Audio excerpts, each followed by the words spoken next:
Okay, so today's lecture is going to be The Two Roads to Recovery by Anarchy. That's me. So let's get a quick overview.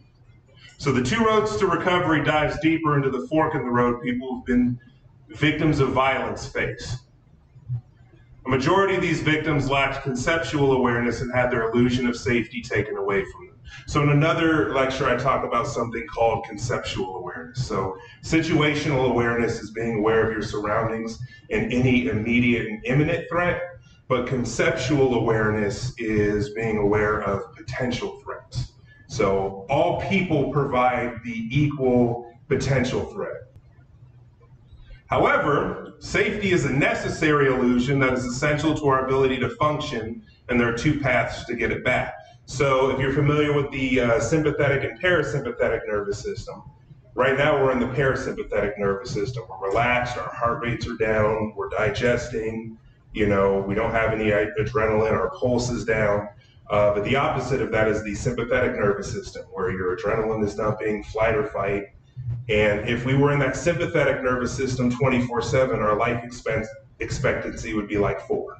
You die of heart failure at like 4 years old. So we have to have the feeling of safety to be able to think and function and reproduce and do all those things. So it is a necessary illusion, but we can't get too deep into it. So the two paths to get it back that I'm going to talk about are the long path and the short path. So let's talk about the short path first. So the short path is about regaining your illusion of safety as fast as possible, not necessarily actually being able to defend yourself or being actually safe, but just getting back to that illusion of safety, right? You don't feel safe in your own body, you don't feel safe going outdoors, and you want to be able to get back to normal life as soon as possible. The short path is based on faith and describes actions one takes to regain their belief that they can defend themselves without doing much to actually increase their combat ability. Lots of examples I can talk about here, right? On the non-combat end, calling for more police, gun control, security, more cameras, but specifically within the realm of combat, one of my favorite ones is like self-defense seminars. You go to 2 classes over the course of a weekend, and then just magically in 8 hours, you're a warrior now, and it's not exactly how it goes. And then the desired end illusion of people on the short path: what happened to me will never happen again. I've heard these words almost verbatim several times on a lot of people who have been, victims of traumatic violence, and they've taken some classes or gotten a black belt or did whatever they did to feel safe, and that's kind of what they say, is they really believe, what happened will never happen again or can't happen again. So let's talk about the long path. The first step in the long path is to accept that safety is an illusion, that the way you felt or the la-la land you were in before you were attacked, you're never going to feel that way again. But more importantly, you don't want to feel that way again, because the way you felt is what led you to where you are right now. It's what made you vulnerable or more vulnerable and has led to you becoming a victim and having the trauma and the PTSD and all of that. The long path is based on skills and probability and continuous diverse work to improve those skills and in turn improve the probability of successfully defending yourself.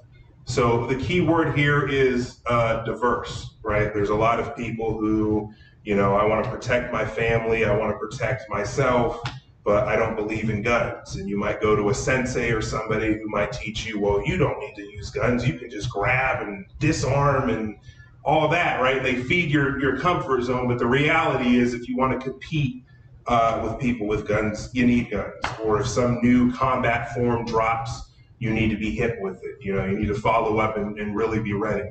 But again, it's also continuous training, right? It's not just I went to the seminar one time. It's, I need to maintain and be in general good fitness. I need to train from time to time and refresh and make sure I know what I'm doing.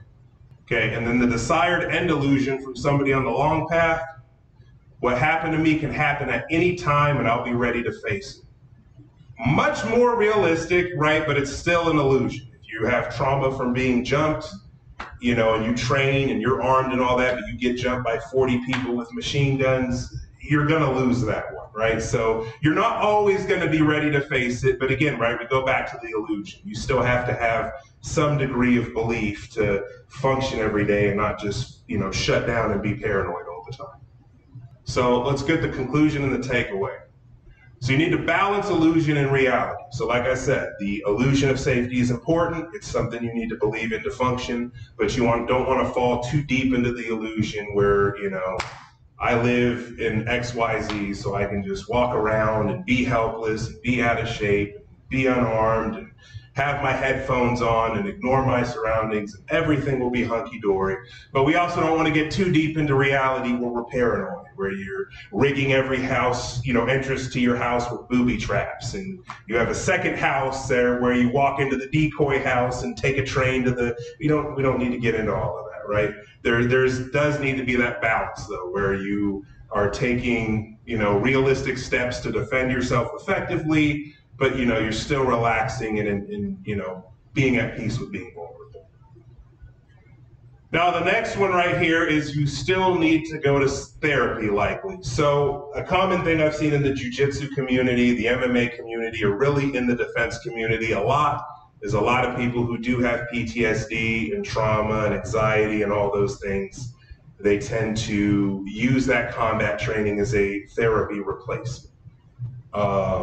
And, you know, that often doesn't work out very well and it's very temporary. So it's really important to know the difference between treatment and a cure. Key difference here, right, is when you stop treatment, if the results remain, it's a cure, right? If you have chlamydia and you take antibiotics for a month, well, when you stop taking antibiotics, the chlamydia doesn't come back. But for HIV, if you stop taking the drugs, the HIV comes right back.